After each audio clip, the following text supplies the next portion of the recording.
Hi students, good morning. Welcome to my channel. I am Dr. Majini Jispalla. In the previous video, I have explained you about the introduction and the meaning of amalgamation, absorption and the external reconstruction. In this video, I am going to explain purchase consideration. We can see the different methods of purchase consideration and how we can calculate the purchase consideration. Okay, so now we can see the meaning of purchase consideration. What do you mean by purchase consideration? It is the amount which is paid by the transferee company for the purchase, the business of the transferor company, right? Already I have explained you in previous video. Also, you have the very good knowledge about who is the transferor company and who is the transferee company. Who is the transferor company?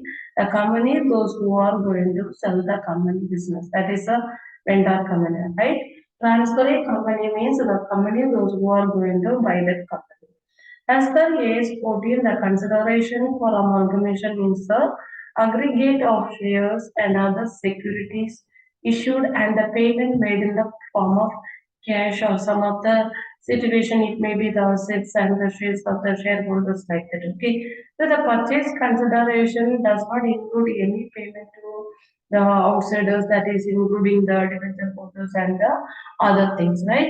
The consideration for the amalgamation means the aggregate of the shares and other securities issued and payment made in the form of cash or other assets by the transferee company to the shareholders of the transferor company. That is the most important concept, the purchase consideration.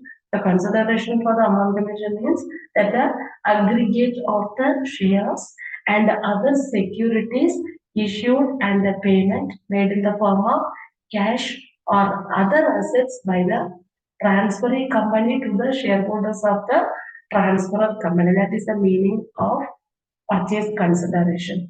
Then we can see the definition of purchase consideration.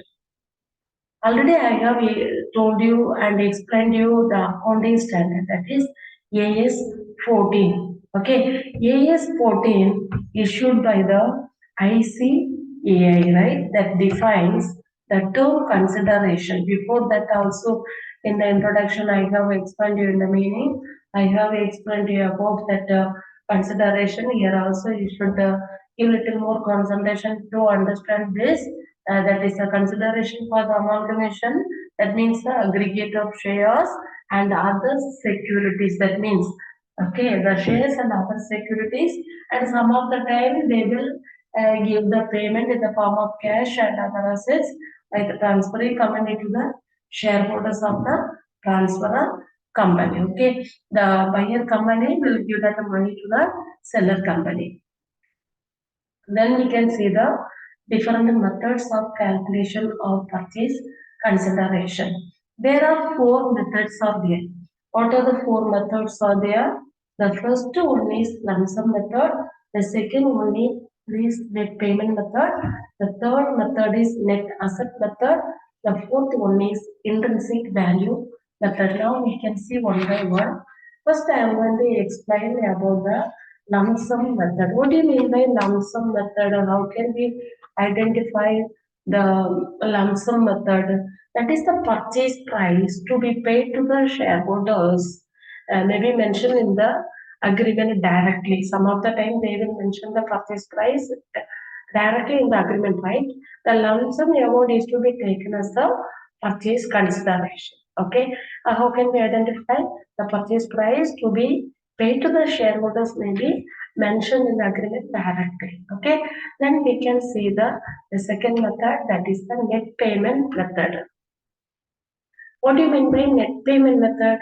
The agreement between the selling and the purchasing companies may specify the exact amount payable to the shareholders of the selling company in the form of cash or shares or debentures in the purchasing company, whatever it is, they will mention directly in the agreement. Okay, some of the time they will give it in the form of cash, and some of the time they will give it to them in the form of shares. Whatever it is, they will mention in the agreement. Okay, then we can see the net asset method.